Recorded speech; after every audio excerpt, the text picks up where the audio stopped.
बिस्मिल्लाहिर्रहमानिर्रहीम। अस्सलाम वालेकुम नाज़रीन। सुप्रीम कोर्ट में आज जो डेवलपमेंट्स हैं वो आपसे शेयर कर लेते हैं। हुकूमत ने तो इनकार कर दिया साफ़ कि जी हम स्टेट बैंक को भी फ़ंड्स इशू ना करने देंगे ना ख़ुद करेंगे। अब सुप्रीम कोर्ट में डेडलाइन थी, आपको पता है आज रिपोर्ट जमा होनी थी और इलेक्शन कमीशन ने रिपोर्ट जमा कराई। इलेक्शन कमीशन ने रिपोर्ट में क्या कहा है वो आपसे शेयर करते हैं। वो कहते हैं 8 अक्टूबर से पहले इंतखाबात की सूरत में एनार्की और अफरा तफरी फैलने का ख़दशा है। ये इलेक्शन कमीशन यानी कि इससे बालातर होके कि फ़ंड्स की अवेलेबिलिटी अगर नहीं है तो क्यों नहीं है, या अगर स्टेट बैंक ऑफ पाकिस्तान ने फ़ंड्स मुख्तस कर दिए थे तो हुकूमत ने हमें क्यों नहीं इशू किए। इलेक्शन कमीशन ऑफ पाकिस्तान ये सवाल उठाए सुप्रीम कोर्ट के सामने कि सर आपने हुक्म दिया था कि इलेक्शन कमीशन को फ़ंड्स इशू करें ताकि इलेक्शन कमीशन 14 मई को पंजाब में इंतखाबात करा सके। बजाय इसके कि इलेक्शन कमीशन ये सवाल उठाए, वो अपनी रिपोर्ट में क्या कह रहा है कि अगर 8 अक्टूबर से पहले इंतखाबात होते हैं तो उस सूरत में एनार्की और अफरा तफरी फैलने का खदशा है। ये इलेक्शन कमीशन ऑफ पाकिस्तान अपनी फाइंडिंग दे रहा है। फिर वो कहता है कि हम ये जिम्मेदारी उठाने के लिए तैयार नहीं है। सुभान अल्लाह। उसके बाद वो कहते हैं कि इंतखाबात एक ही वक्त में कराना मौजू है। उसके बाद वो कहते हैं कि 8 अक्टूबर की तारीख ज़मीनी हक़ाइक़ को सामने रख कर दी है जो हमने दी है। और फिर वो कहते हैं कि फ़ंड्स और फोर्सेस की अदम दस्तयाबी की वजह से 14 मई को इंतखाबात मुश्किल होते जा रहे हैं। यानी कि साफ क्लियर हो गया ना कि इलेक्शन कमीशन ऑफ पाकिस्तान भी इंतखाबात कराना ही नहीं चाहता। अब वही बहाने हैं पुराने जो उन्होंने पहले किए थे, हीले बहाने वही हैं जी। अफरा तफरी फैल सकती है, एनार्की हो सकती है। अच्छा, ये कोई इनसे पूछे कि अगर इंतखाबात नहीं होते हैं तो असल अफरा तफरी तो फैल सकती है। मिसाल के तौर पे पाकिस्तान तहरीक इंसाफ जो इस वक्त अपोजिशन में है और असम्बलियों से भी बाहर है, असम्बलियाँ उन्होंने तहलील की हैं, मकबूल तरीन जमात है इस वक्त पाकिस्तान की, इमरान खान मकबूल तरीन लीडर हैं। और अगर आप उनको इलेक्शन ही डिनाई करते हैं और सिर्फ उनको क्या पाकिस्तान के अवाम को दो सूबों के लोगों को इलेक्शन डिनाई करते हैं तो उस सूरत में अफरा तफरी फैल सकती है कि लोग कहें कि भाई ये तो हमारा जेन्युइन एक legitimate right to vote exercise करने से आप हमें रोक रहे हैं, आप कैसे रोक सकते हैं। वो अफरा तफरी का कोई ख्याल नहीं है इलेक्शन कमीशन ऑफ पाकिस्तान को। वो कहते हैं अगर इंतखाबात हुए तो अफरा तफरी फैल सकती है। ये अजीब मंतक है। और फिर वो कहते हैं कि हम ये जिम्मेदारी उठाने के लिए तैयार। भाई आप फिर क्या करने के लिए तैयार हैं? आपसे क्या करवाएं? इलेक्शन कमीशन हमें बता दें कि उनसे क्या करवाएं। यानी कि बड़ी ईद पे कोई जानवरों की खालें इकट्ठी करने की जिम्मेदारी दे दें इलेक्शन कमीशन ऑफ पाकिस्तान। क्या जिम्मेदारी दें जो आप कर सकते हैं? मतलब कि आपका काम ही इलेक्शन कराना है, इसके अलावा और आपका क्या काम है? आप कहते हैं हम ये जिम्मेदारी उठाने के लिए तैयार नहीं। यानी कि सुप्रीम कोर्ट ने कोई हवा में तो तीर नहीं चला दिया या हवा में कोई डेट। सुप्रीम कोर्ट इसी मुल्क की सुप्रीम कोर्ट है, ज़मीनी हक़ाइक़ से आगाह है, सिचुएशंस को देख रही है। वो सारी सिचुएशन को मद्देनज़र रखते हुए कानून की रोशनी में उन्होंने 14 मई की डेट दी है। और आप कहते हैं कि 14 मई को इलेक्शन कराने की जिम्मेदारी हम उठाने के लिए तैयार नहीं है, कि जैसे पता नहीं उन्होंने क्या अजीबोगरीब फैसला दे दिया। आप कैसे ये कह रहे हैं? और अगर आप ये उठाने के लिए तैयार नहीं, फिर आप कौन सी जिम्मेदारी उठाने के लिए तैयार हैं ये भी वाज़ेह कर दें। यही जिम्मेदारी जो आप कर रहे हैं, उठा रहे हैं, आप इंतखाबात रिफ्यूज कर रहे हैं to the people of this country, ये जिम्मेदारी है आपकी जो आप उठाने के लिए तैयार। फिर वो कहते हैं एक ही वक्त में कराना मौजू होगा। भाई आपकी ख्वाहिश सर आंखों पर, लेकिन उससे भी ज्यादा अहम क्या है? आपका आइन, आपका कानून, कि वो क्या कहता है। मौजू जो आपकी डेफिनेशन है ना मौजू होने की, कि मौजू है या नहीं है, वो आपकी अपनी डेफिनेशन या आपकी तशरीह के मुताबिक फ़ैसला नहीं होगा। वो मौजू होने का फ़ैसला आइन करता है और आइन ने कहा है कि 90 दिन के अंदर इलेक्शंस होने चाहिए, तो वही मौजू है। इस तरह तो मैं या कोई भी शख्स पाकिस्तान में कह दे कि जो भी कानून में लिखा हुआ है मैं उसको नहीं मानता क्योंकि वो मौजू नहीं है, वो सूट नहीं करता, ये कैसे कोई कह सकता है? और कह सकता है तो किस बुनियाद पे कह रहा है? कोई तो उसकी दलील होगी ना, कोई तो जस्टिफिकेशन होगी। अच्छा, अब आप देखें कि वो सारी बातें एक तरफ रहेगी कि फ़ंड्स अवेलेबल नहीं, क्योंकि फ़ंड्स तो स्टेट बैंक मुख्तस कर चुका, मैं पहले भी आपको वीलॉग में बता चुका हूँ। फिर वो कहते हैं कि 8 अक्टूबर की तारीख ज़मीनी हक़ाइक़ सामने रख कर, भाई आप ही को तो ज़मीनी हक़ाइक़ पता है, आपके अलावा किसी को नहीं पता। ना सुप्रीम कोर्ट के जज साहिबान को पता है, ना पाकिस्तान के अवाम को पता है, ना PTI को पता, ना उनके फॉलोवर को पता, ना उनके पोलिटिकल वर्क, किसी को भी नहीं पता। आप ही को पता है कि ये ज़मीनी हक़ाइक़ जो हैं सामने 8 अक्टूबर को दुरुस्त हो जाएंगे। व्हाट इज़ द गारंटी कि 8 अक्टूबर को आप यही बात दोबारा नहीं करेंगे कि ये ज़मीनी हक़ाइक़ अभी दुरुस्त नहीं है। ये नज़रिया ज़रूरत की बातें हैं जो माजी में हम कह चुके हैं कि दफन हो चुकी और हो जानी चाहिए, और आगे इनको दोबारा जो है ना ये पेंडोरा बॉक्स नहीं खुलना चाहिए। इसमें ये तो फिर चीज़ें इतनी बाहर निकलेंगी कि पाकिस्तान में फिर इंतखाबात पॉसिबल ही नहीं होंगे।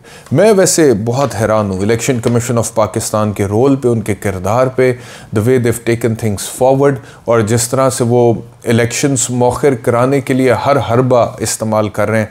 बहुत अफसोस की बात है, बहुत अजीब बात है, and it is bringing a really bad name to the institution जिसका नाम इलेक्शन कमीशन ऑफ पाकिस्तान है, क्योंकि जो लोग इसको अभी हेड कर रहे हैं वो तो सर्टनली एक ख़ास टेन्योर तक हैं, उसके बाद फिर वो चले जाएंगे और लोग आ जाएंगे।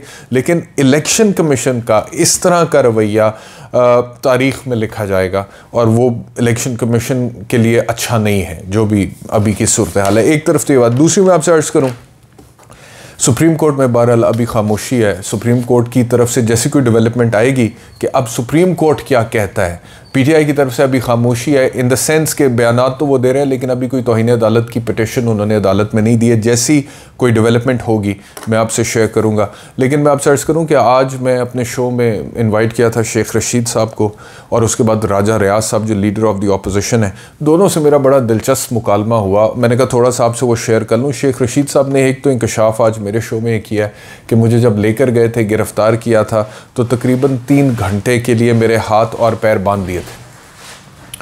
तो ये शेख साहब, मुझे नहीं पता था इस बात का पहले, और मेरा ख्याल है कि इससे पहले शेख रशीद साहब ने मीडिया पे ये बात नहीं की है, लेकिन उन्होंने मेरे शो में आज ये बात कही है। अगर कहीं और पहले की हो तो आई एम नॉट श्योर, मैंने वो फॉलो नहीं किया, लेकिन मेरे लिए ये एक इंकशाफ था जो शेख रशीद ने आज किया। और उन्होंने कहा कि मुझे जब लेकर गए थे तो मेरे हाथ और मेरे पैर 3 घंटे के लिए बांध दिए गए थे, तो वो दुरुस्त नहीं था। और मुझे भी दुख हुआ सुन के, बिकॉज सीनियर पॉलिटिशियन है, उम्र में भी बड़े हैं। तो मैंने कहा जी आपको अफसोस है, किसी से गिला है? उन्होंने कहा नहीं, मुझे अब किसी से क्या गिला अफसोस मैं करूं, कोई मैं मासी मुसीबतें नहीं बनना चाहता। इस तरह की जो शेख साहब का टिपिकल स्टाइल है आपको पता है। लेकिन बहरहाल ये शेख रशीद ने आज मेरे शो में कहा है।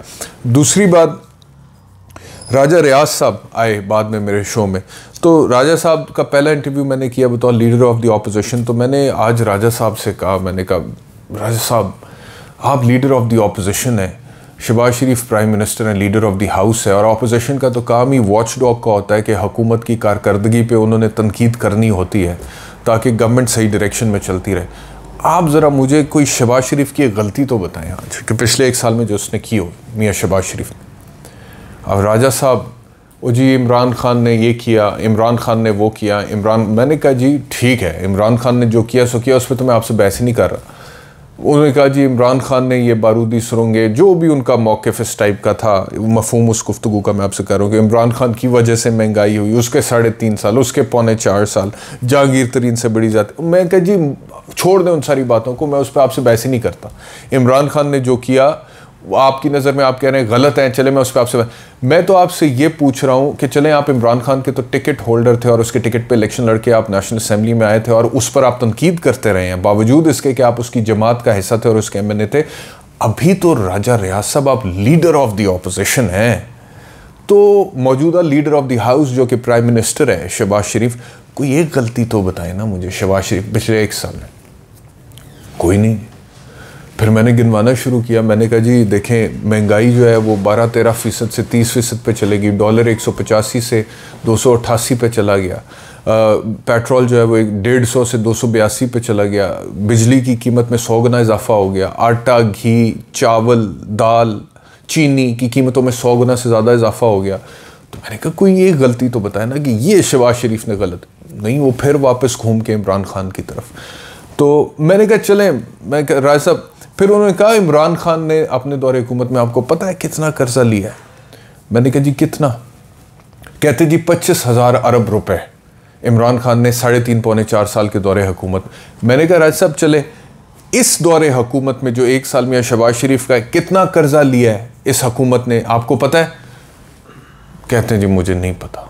मैंने कहा मैं आपको बताता हूँ, वो 12,000 से 14,000 अरब रुपए। कहते नहीं जी ये फिगर दुरुस्त नहीं आप कह रहे हैं। मैं कहा जी मैं सरकारी फिगर आपको बोल रहा हूँ, जो सरकारी आदाद शुमार है, जो ये अपना स्टेटिस्टिक्स इशू करता है ब्यूरो हमारा सरकारी, मैं वो आपको बोल रहा हूँ। स्टेट बैंक का फिगर नहीं, ये दुरुस्त हो नहीं। मैं कहा जी दुरुस्त है राजा साहब, चेक करे जाके।